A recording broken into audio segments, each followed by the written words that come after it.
Aswai adalah orang paling beruntung di dunia. Setiap hari selalu berfantasi menemukan banyak pacar. Baru saja keluar rumah, Tuhan memberinya seorang pengantin. Tapi sayang, lemparannya tidak akurat. Satu-satunya baju trendy dia kotor. Dia depresi, ingin mendapatkan libur sehari. Tidak diduga, bos menyuruhnya untuk tidak bekerja. Apakah kamu memecatku? Kurung tutup. Lalu Aswai pergi ke sebuah toko serba ada untuk melamar pekerjaan. Bos Jiu melihat lelaki ganteng ini. Hanya berkata 3 kata, gajian di akhir bulan. Setelah berganti seragam, Aswai memutuskan untuk membagi keberuntungannya ke semua orang. Dia menusuk antibiotiknya dulu, lalu memasukkannya ke dalam mesin kopi. Dia bahkan mengajari Azen untuk menggunakan jarum. Trik ini disebut jarum tidak menusuk.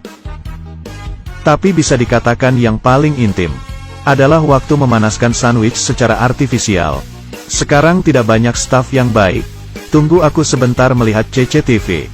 Kalau itu kamu, tinggal menunggu untuk dipecat. Bos Jiu melihat bahwa mereka melakukan pekerjaan yang baik. Gemetar karena marah. Sangat tidak habis pikir.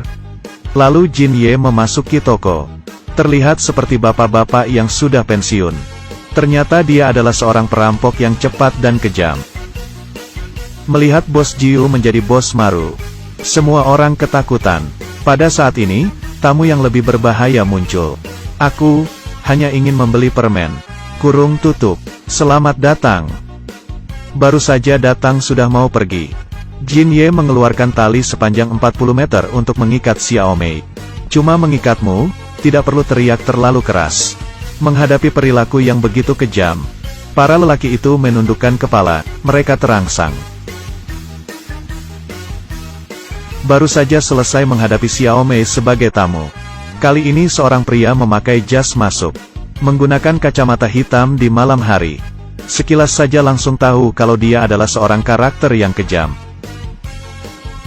Balik badanmu. Saya mendengar ada perampokan di sini, tapi dia tidak panik. Dengan hanya satu telapak tangan. Ternyata orang ini adalah gangster Sang Biao dari Majiatun. Semua orang mengira telah selamat. Dia tidak pernah mau kehilangan kesempatan ini. Memaksa Xiaomei untuk membuka mulutnya dan menelan permen. Tiba-tiba ada ledakan. Sang Biao terpental. Untuk waktu yang lama, pria yang datang untuk meminjam toilet sebelumnya. Sebenarnya seorang polisi. Saya adalah seorang polisi. Stasiun utama saya memiliki kasus yang besar. Satu untuk perampokan dan satu lagi untuk itu. Tolong kirim bala bantuan. Bala bantuan datang dan menangkap para perampok dengan cepat. Tetapi petugas polisi menemukan ada sesuatu yang tidak beres. Seorang pria terbunuh 2 hari lalu. Nomor di senjata itu juga 13.691. Melihat identitasnya terkuak, Qiang menarik senjatanya dan menembak. Untungnya, Aswai memiliki refleks yang cepat, dan menolong petugas polisi itu. Pada saat kedua kubu menemui jalan buntu, seorang anak kecil membuka pintu toko.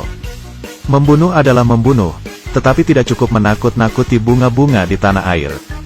Semua orang setuju. Istirahat, selama 5 menit. Baiklah. Azen membantu anak itu membeli boneka itu. Para pria mengobrol dan bermain kartu. Terlihat sangat indah.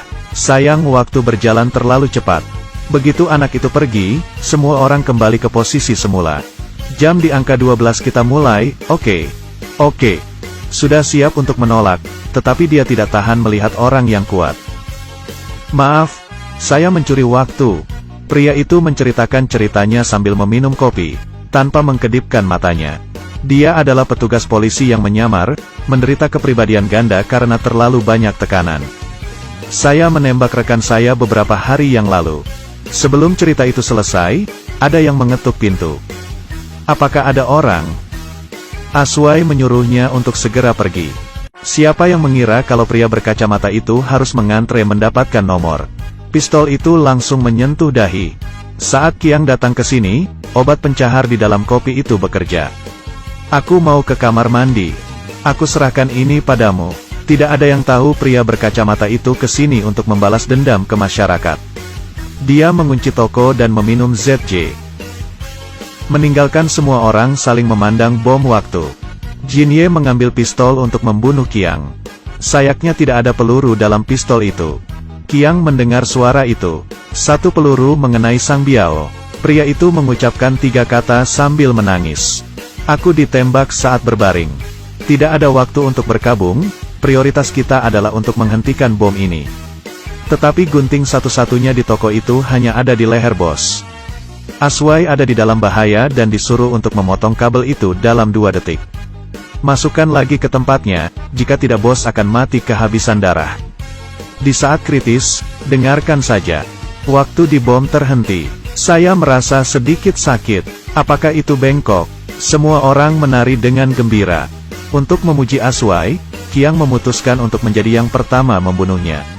Untungnya, Azen mendorong Aswai mengorbankan mukanya. Aswai selamat, tetapi Qiang tidak seberuntung itu. Karena mukanya sekarang rusak, Azen sangat marah. Mendorongnya ke rak sampai Qiang tertusuk. Ketika semua orang merasa masalahnya telah berakhir, seorang wanita berlumuran darah tiba-tiba meloncat dari freezer. Bos membunuhnya dengan 1 tembakan. Maaf, istriku membuat takut semua orang. Ternyata wanita itu diam-diam mempelajari kata kuda. Setelah bos tahu, 88 pisau. Sebelumnya tidak mati, sekarang benar-benar dingin.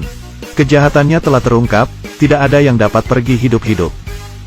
Begitu suara itu terdengar, Awei memasuki pintu. Dia pergi menjemput pacarnya setelah selesai kerja, itu seperti mengirim kematiannya. Buka baju dan celanamu. Membuktikan bahwa cinta itu tidak dapat dipercaya. Bos langsung menari Duan Hot Dance.